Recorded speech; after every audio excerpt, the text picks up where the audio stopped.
हाय पिला माने समस्त को ओडिया आशा भी यूट्यूब चैनल को स्वागत। आज भिडियोटी नवम श्रेणी पिला मानक पई आज तुम मानक पई आनी देछि ओडिया पद्य हे मोर कलम। एही पद्यर सारांश कवि होउछन्ते गोदावरीश महापात्र। आशा करछि भिडियोटी समस्त को भल लागिबो। भल लागे लाइक करबो, केमते लागला निश्चित भाव कमेंट रे जणाइबो। चैनल को नो आसीथिला सब्सक्राइब करिदबो। जो माने व्हाट्सएप ग्रुप रे जॉइन होइनो मो डिस्क्रिप्शन रे तार लिंक शेयर करछि, तुम जॉइन होई पारिबो। चलो आमे विलंब न करी आरंभ करिबा। कवितार पृष्ठभूमि कौन अछि प्रथम ताहा जानिबा। संक्षिप्त कविता हे मोर कलम। कविंक हे मोर कलम शीर्षक कविता संकलन रु आनीत। कवि लेखक समालोचक पई कलम ही विश्वस्त सखा ओ एकमात्र अस्त्र, जहा कि पुंजीपतिर धन बलवान बल विक्रम ठारू अधिक शक्तिशाली। राजार स्वेच्छाचारिता, दुर्नीतिग्रस्त राजनेतार भ्रष्टाचार, असाधु व्यवसायीर अपमिश्रण, असामाजिक व्यक्तिर व्यभिचार, समाजरे मतलबी सुविधावादी ओ स्वार्थान्वेषी मानक धर्म नामरे अंधविश्वास ओ कुसंस्कार को प्रोत्साहन आदि को ध्वंस करिबारे कलमर गुरुत्वपूर्ण भूमिका रही थाए। धर्म, सत्य, शांति, अहिंसा आदि शाश्वत शक्तिर प्रतिष्ठा पाई लेखनी सृष्टि करि पारे एक नीरव विप्लव। जुग जुग धरी शोषण, पेषण, छलना और गुंडामी साधारण एक कलम निकटरे पराजय स्वीकार करे।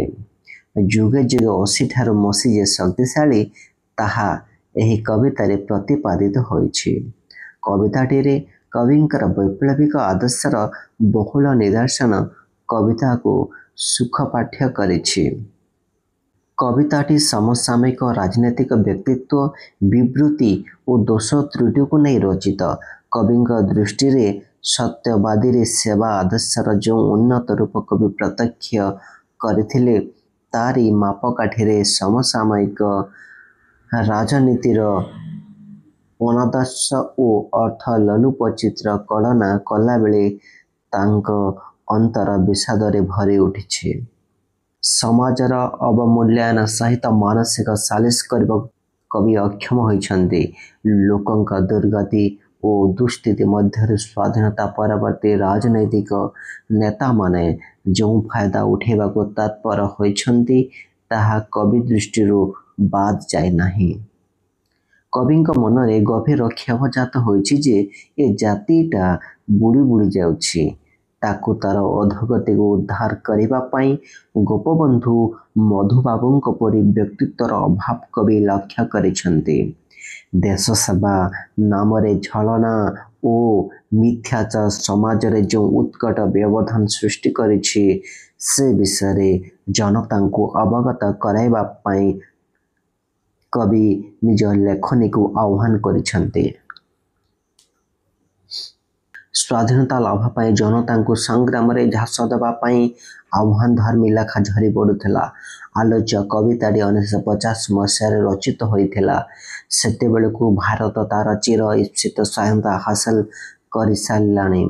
स्वाधीनता लाभर अव्यवहित पूर्वरु जो कलम ए जाति को उद्बोधन दे अतीतर गरिमादीप्त गौरव गाथा शुणाई जनगणक मनरे आशार दृढ़ता जाग्रत करिथिला।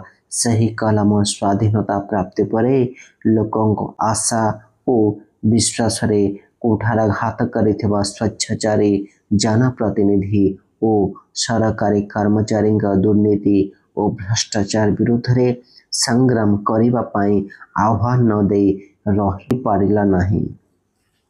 ओडिशार गण जीवन रे परिदृष्ट उदासीनता को भांगी सेमानकर हृदय एक नूतन स्पंदन भरी देवा कवि प्रयासी होइछन्ति। जातिर पतन अभ्युत्थान मध्य रहिथिबा पार्थक्यर समीक्षा करबा को जाय कवि लक्ष्य करछन्ति जे स्वाधीनता पूर्व विदेशी शासकर अत्याचार रे जनजीवन ध्वस्त होइथिला बेले स्वाधीनता परे समयर तथाकथित सम्यबंध राजनीतिक व्यक्ति विशेष और କ୍ଷମତାଧିକାରୀମାନଙ୍କ ଶଠତା ଓ ପ୍ରତାରଣାରେ ଜନସାଧାରଣଙ୍କ ଆଶା ମଉଳି ଯାଇଛି। କବିତାର ସାରମର୍ମ। ଜାତୀୟତାବାଦୀ କବି ଗୋଦାବରୀଶ ମହାପାତ୍ରଙ୍କ ହେ ମୋର କଲମ ଏକ ସମ୍ବୋଧନ କବିତା। ଯୁଗ ଯୁଗ ଧରି ଦଳିତ ଓ ଶୋଷିତ ଜନତାର ହୃଦୟରେ ବିପ୍ଳବର ବୀଜ ରୋପଣ କରି ଆସୁଥିବା କବିଙ୍କର ପ୍ରିୟ ସାଥୀ କଲମଠାରେ ମୌନ ଭାବ ଲକ୍ଷ୍ୟ କରି କବି ବ୍ୟଥିତ ହୋଇଛନ୍ତି ଓ ତତ୍କାଳୀନ ଗମ୍ଭୀର ପରିସ୍ଥିତିରେ ଜଡ଼ ଜନତାର ପ୍ରାଣରେ ଜାତିପ୍ରେମର ଚେତନା ସୃଷ୍ଟି କରିବାକୁ ତାହା ପୂର୍ବବତ୍ ଚଳଚଞ୍ଚଳ ହୋଇ ଉଠିବାକୁ ଆହ୍ୱାନ କରିଛନ୍ତି। ସମାଜରେ ପରିଦୃଷ୍ଟ ମିଥ୍ୟା, ଛଳନା, ପ୍ରତାରଣା, ପ୍ରବଞ୍ଚନା ଓ ଭଣ୍ଡାମିର ପ୍ରାଦୁର୍ଭାବ କବିଙ୍କୁ ଅସହ୍ୟ ବୋଧ ହୋଇଛି। ଶୋଷିତ, ନିଷ୍ପେଷିତ ଓ ପଦଦଳିତ ଅଜ୍ଞ ଜନତାର ଜଳ ପ୍ରାଣରେ ଜାଗରଣ ସୃଷ୍ଟି କରିବା ପାଇଁ କବି ତାଙ୍କ କଲମକୁ ଆକୁଳ ଆହ୍ୱାନ କରିଛନ୍ତି। ସାମାନ୍ୟ କେତୋଟି ପଇସା ବିନିମୟରେ ଲବ୍ଧ କ୍ଷୀଣ କଳେବରଧାରୀ ଯେଉଁ କଲମଟି ଧରାପୃଷ୍ଠରେ ଏକଛତ୍ରବାଦୀ, ସ୍ୱେଚ୍ଛାଚାରୀ, ପ୍ରଜାପୀଡ଼କ ଓ କ୍ଷମତାଲିପ୍ସୁ ଶାସକ ପ୍ରାଣରେ ହୃତ୍କମ୍ପନ ସୃଷ୍ଟି କରିପାରେ, ଦଳିତ ଜାତି ପ୍ରାଣରେ ଶକ୍ତି ସଞ୍ଚାର କରିପାରେ, ସେହି ଲେଖନୀ ଉତ୍କଳର ଦୁର୍ଦ୍ଦିନରେ କାହିଁକି ନୀରବତା ଅବଲମ୍ବନ କରିଛି ବୋଲି କବି କଲମକୁ ପ୍ରଶ୍ନ କରିଛନ୍ତି। ଶବତୁଲ୍ୟ ପଡ଼ି ରହିଥିବା ସୁପ୍ତ ଓଡ଼ିଆ ପ୍ରାଣରେ ଜାଗରଣର ବାରି ସିଞ୍ଚନ କରି ତା ମନରେ ପୂର୍ବବତ୍ ଆଶା ଓ ଆତ୍ମବିଶ୍ୱାସ ଜାଗ୍ରତ କରାଇବାକୁ ସେ କଲମକୁ ଆହ୍ୱାନ ଦେଇଛନ୍ତି। କବି ହେଉଛନ୍ତି ସମୟର ଚିତ୍ରକର। ସମାଜର ଜାଗ୍ରତ ପ୍ରହରୀ କଲମ ହେଉଛି ତାଙ୍କ ଅସ୍ତ୍ର। ଅତି ଆପଣାର ବନ୍ଧୁ, ବିଶ୍ୱସ୍ତ ସାଥୀ ଭାବେ ଜୀବନର ସବୁ ଦୁଃଖ ସୁଖରେ ଏହା ତାଙ୍କୁ ସହାୟତା ଦେଇ ଆସିଛି। ତାଙ୍କ ମନର ସମସ୍ତ ଚିନ୍ତା, କଳ୍ପନା ଓ ଆବେଗକୁ ଅକ୍ଷର ରୂପ ଦେଇଥାଏ କଲମ।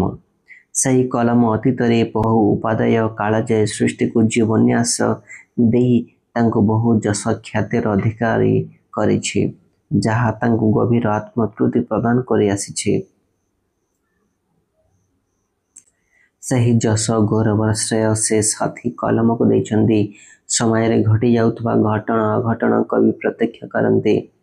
ସାମାଜିକ ମଣିଷଠାରେ ଅସାମାଜିକତା ଲକ୍ଷ୍ୟ କଲେ ତାଙ୍କ ଅନ୍ତର କେତେବେଳେ ବ୍ୟଥାତୁର ହୋଇ ଉଠେ, ପୁଣି କେତେବେଳେ ପ୍ରତିକ୍ରିୟା ସୃଷ୍ଟି କରି ବିପ୍ଳବୀ ହୋଇ ଉଠେ। ସେତେବେଳେ ଲେଖନୀ ହୋଇ ଉଠେ ଚଳଚଞ୍ଚଳ, ଅନ୍ୟାୟ, ଅତ୍ୟାଚାର, ଅବିଚାର ବିରୁଦ୍ଧରେ ସ୍ୱର ଉତ୍ତୋଳନ କରେ। ସେତେବେଳେ ସମୟର ବିଷବୃକ୍ଷ ଉତ୍ପାଟନରେ ତୀକ୍ଷ୍ମ କୁଠାର ତୁଲ୍ୟ ଲେଖନୀ ଜନଜାଗରଣ ପାଇଁ ଉଗ୍ର ରୂପ ଧାରଣ କରେ। ପୁଣି କେତେବେଳେ ସ୍ନିଗ୍ଧ କମନୀୟ ରୂପ ଧାରଣ କରି ବିଦଗ୍ଧ ପ୍ରାଣରେ ଦିବ୍ୟ ଚେତନାର ସୁଧା ବର୍ଷଣ କରେ। କବିଙ୍କ ଭାଷାରେ କରି ମୁଖରିତ କେତେ ପୁରତଳ ବରିଚ ଅମର ଯଶ, ଧରିଚ ଅଳେକ ଧରଣୀ ବୁକୁରି କେତେ ସୁଧା କେତେ ବିଷ। ଅତି ଆପଣାର କଲମଟି ଯେ ଅପରିସୀମ ଶକ୍ତିର ଅଧିକାରୀ, ଏହା ଉପଲବ୍ଧି କରି ବୀର ଓଡ଼ିଆ ଜାତିର ଶିଥିଳ ଧମନୀରେ ଉଷ୍ମତା ଭରିଦେବା ପାଇଁ ସେହି ଲେଖନୀ ପୁନଶ୍ଚ ଜାଗି ଉଠୁ ବୋଲି କବି ଆକୁଳ ଆହ୍ୱାନ କରିଛନ୍ତି। ଯେଉଁ ଓଡ଼ିଆ ଜାତି ଏକଦା ବୀର ବିକ୍ରମରେ ଶତ୍ରୁ ହୃଦୟରେ କମ୍ପନ ସୃଷ୍ଟି କରି ପାରିଥିଲା, କାରୁକଳା, ସଙ୍ଗୀତ, ସାହିତ୍ୟ, ସଂସ୍କୃତି ଓ ସମର କଳାକୌଶଳରେ ନିଜର ଏକ ସ୍ୱତନ୍ତ୍ର ପରିଚୟ ସୃଷ୍ଟି କରି ପାରିଥିଲା, ସେହି ଜାତିର ସ୍ଥାଣୁତା ଓ ମନରେ ନୈତିକ ସାହସର ଅଭାବ କବିଙ୍କୁ ମ୍ରିୟମାଣ କରିଛି।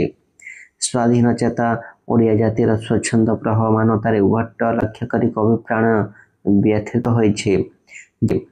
ଜଡ଼ ପ୍ରାଣରେ ଜାଗୃତି ଭରିଦେବା ପାଇଁ କବି ମନରେ ବ୍ୟାକୁଳତା ପ୍ରକାଶ ପାଇଛି।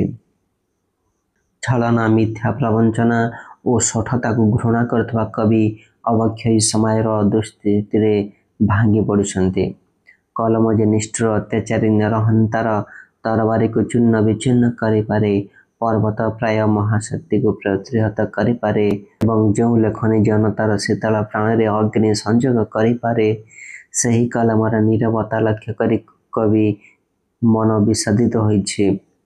ରାଜନୈତିକ ଭ୍ରଷ୍ଟାଚାର ଓ କ୍ଷମତାଧିକାରୀଙ୍କର ଦୁର୍ନୀତି ବିରୁଦ୍ଧରେ ଆହ୍ୱାନ ଦେଇ କବି ଲେଖିଛନ୍ତି, ଆଜି ଏତେବେଳେ ଜଡ଼ କି କଲମ ମୁଣ୍ଡ କି ହେଲା ଧାର, ହେ କଲମ ମୋର ଅତି ଆପଣାର ଅନ୍ତର କଥା କହ। ଇତିହାସକୁ ଲକ୍ଷ୍ୟ କଲେ ଜଣାଯାଏ ଏହି ବିଶ୍ୱରେ ବହୁ ନରହନ୍ତା କ୍ଷମତାଲିପ୍ସ ବ୍ୟକ୍ତି ହତ୍ୟା ରକ୍ତପାତ ତଥା ବହୁ ଲୋମହର୍ଷଣକାରୀ ଘଟଣାର ନାୟକ ସାଜି ଅମାନୁଷିକତାର ପରିଚୟ ଦେଇ ଯାଇଛନ୍ତି। ତ୍ରୟୋଦଶ ଶତାବ୍ଦୀରେ ମୋଗଲମାନଙ୍କ ଅଧିନାୟକ ଚେଙ୍ଗିସ୍ ଖାଁ ମଧ୍ୟ ଏସିଆର ମୁସଲମାନ ସାମ୍ରାଜ୍ୟ ଧ୍ୱଂସ କରିଥିଲେ। ଜଣେ ନିଷ୍ଠୁର ରକ୍ତପିପାସୁ ରାଜ୍ୟଲିପ୍ସୁ ଭାବେ ସେ ଇତିହାସରେ ପରିଚିତ। ସେହିପରି ଜର୍ମାନୀର ନାଜି ଶାସକ ହିଟଲର ଏକ ସାଧାରଣ ପରିବାରରୁ ଆସି ଉଚ୍ଚାଭିଳାଷ ଓ ଦୃଢ଼ ମନୋବଳକୁ ପାଥେୟ କରି ସମଗ୍ର ଜର୍ମାନୀର ସର୍ବୋଚ୍ଚ ଅଧିକାରୀ ହୋଇପାରିଥିଲେ। କାଳବୈକ୍ଷରେ ଏହି ବିଶ୍ୱରେ ବହୁ ସଭ୍ୟତା ବହୁ ମତବାଦ ଗଢ଼ି ଉଠିଛି। ଉନ୍ନତିର ଚରମ ଶେଷ ଶୂନ୍ୟ କରି ପୁନଶ୍ଚ କରାଳ ଗର୍ଭରେ ଲୀନ ହୋଇଯାଇଛି। ଏହିପରି ସବୁକିଛିର ଉତ୍ଥାନ ଓ ପତନ ଗୁଡ଼େ ସତ୍ୟ କହିଯାଏ ଯେ ଏ କାଳବୈକ୍ଷରେ କିଛି ହେଲେ ଚିରସ୍ଥାୟୀ ନୁହେଁ। ପରିବର୍ତ୍ତନଶୀଳ ଦୁନିଆରେ ସବୁରି ଊର୍ଦ୍ଧ୍ୱରେ କିନ୍ତୁ ରହିଛି ଏକମାତ୍ର କଲମ। ତାର ସ୍ଥିତି ଥିଲା, ଅଛି ଓ ଚିରକାଳ ପାଇଁ ସେ ହିଁ ରାଜତ୍ୱ କରୁଥିବ। ବିବର୍ତ୍ତନ କରାଳ ଗର୍ଭରେ ସବୁକିଛିର ରୂପାନ୍ତର ଘଟୁଥିଲେ ମଧ୍ୟ ସେ ସବୁର ମୂକ ସାକ୍ଷୀ ରହିଯାଏ କଲମର ଗାର। ଏହି ବିଶ୍ୱବକ୍ଷରେ ବହୁ ମହାମନୀଷୀ ସତ୍ୟ ଓ ଶାନ୍ତିର ପ୍ରତିଷ୍ଠା ପାଇଁ ତଥା ମାନବର ସୁରକ୍ଷା ପାଇଁ ମହାବାଣୀ ଦେଇଯାଇଛନ୍ତି। ଗୌତମ ବୁଦ୍ଧ, ଶଙ୍କରାଚାର୍ଯ୍ୟ, ଯୀଶୁଖ୍ରୀଷ୍ଟଙ୍କ ପରି ମହାପୁରୁଷମାନଙ୍କ ମୁଖ ନିଃସୃତ ଶାଶ୍ୱତ ବାଣୀ ଅଦ୍ୟାବଧି ମାନବ ଜାତିକୁ ସତ୍ୟର ପଥ ନିର୍ଦ୍ଦେଶ କରି ଚାଲିଛି। କାଳବୈକ୍ଷରେ ସେମାନେ ଲୁଚି ଯାଇଥିଲେ ମଧ୍ୟ ସେମାନଙ୍କର ଅମୃତ ଉପଦେଶକୁ ଚିରକାଳ ପାଇଁ ସାଇତି ରଖିଛି ଲେଖନୀ। ମିଥ୍ୟା ଛଳନାପୂର୍ଣ୍ଣ ଆଜିର ଦୁନିଆରେ ଧର୍ମ ଓ ସତ୍ୟର ପୁନଃ ପ୍ରତିଷ୍ଠା ପାଇଁ ଜାଗି ଉଠି ମାନବ ଜାତିକୁ ଉଚିତ ମାର୍ଗଦର୍ଶନ କରିବାର ସମୟ ଆସିଛି। ତେଣୁ ଜନଜାଗରଣ ପାଇଁ ସେହି ଲେଖନୀ ପୁନଶ୍ଚ ସକ୍ରିୟ ହୋଇ ଉଠୁ ବୋଲି କବି କାମନା କରିଛନ୍ତି। କାରଣ ଲେଖନୀ ହିଁ ଛଳନା କି ପ୍ରତାରଣା କରିପାରେନା କି ଗୁଣ୍ଡାମି ଆଗରେ ମଥାନ୍ତ କରେନା। ଲେଖନୀ ହିଁ ସମାଜର କ୍ରୂର ଖଳନାୟକର ଛଦ୍ମବେଶ ଖୋଲିଦେଲେ ତାର ଅସଲ ଚେହେରାକୁ ଲୋକଲୋଚନକୁ ଆଣେ। ଭ୍ରଷ୍ଟାଚାର, ବ୍ୟଭିଚାର, ସ୍ୱେଚ୍ଛାଚାର ବିରୁଦ୍ଧରେ ଜନତାର ଅଜ୍ଞାତ ଅନ୍ଧକାରପୂର୍ଣ୍ଣ ହୃଦୟରେ ଜାଳିଦିଏ ବିଦ୍ରୋହର ଅଗ୍ନିଶିଖା। ସମସ୍ତ ପୋଷଣ ଶୋଷଣ ଓ ଅତ୍ୟାଚାରକୁ କଲମର କେତୋଟି ଗାର ମୂଳୋତ୍ପାଟନ କରିପାରେ। ଦୁନିଆର ସମସ୍ତ ଦୈହିକ, ଯାନ୍ତ୍ରିକ ଓ ନୈତିକ କୂଟକପଟ ଶକ୍ତି ଊର୍ଦ୍ଧ୍ୱରେ ଅଛି କଲମର ଶକ୍ତି। କଲମ ମୁନର ମହାଶକ୍ତି ମାନବର ଦୃଢ଼ ଶୃଙ୍ଖଳକୁ ଛିନ୍ନ ବିଚ୍ଛିନ୍ନ କରେ। ସବୁ ବନ୍ଧନ ମୋଚନ କରିପାରେ। ଅଜ୍ଞ ଓ ଅନ୍ଧ ଜନର ଚକ୍ଷୁ ଖୋଲିଦିଏ ଓ ସଦା ସତ୍ୟର ପକ୍ଷ ସମର୍ଥନ କରେ। ମାନବ ପ୍ରାଣୀରେ ସୃଷ୍ଟି କରେ ସତ୍ୟଶିବ ସୁନ୍ଦରର ଦିବ୍ୟ ଚେତନା। ଯୁଗ ଯୁଗ ଧରି ମାନବର ଅଜ୍ଞାନ ଅନ୍ତିମିତ ହୃଦୟରେ ତୋଳି ଧରେ ଜ୍ଞାନର ଆଲୋକ।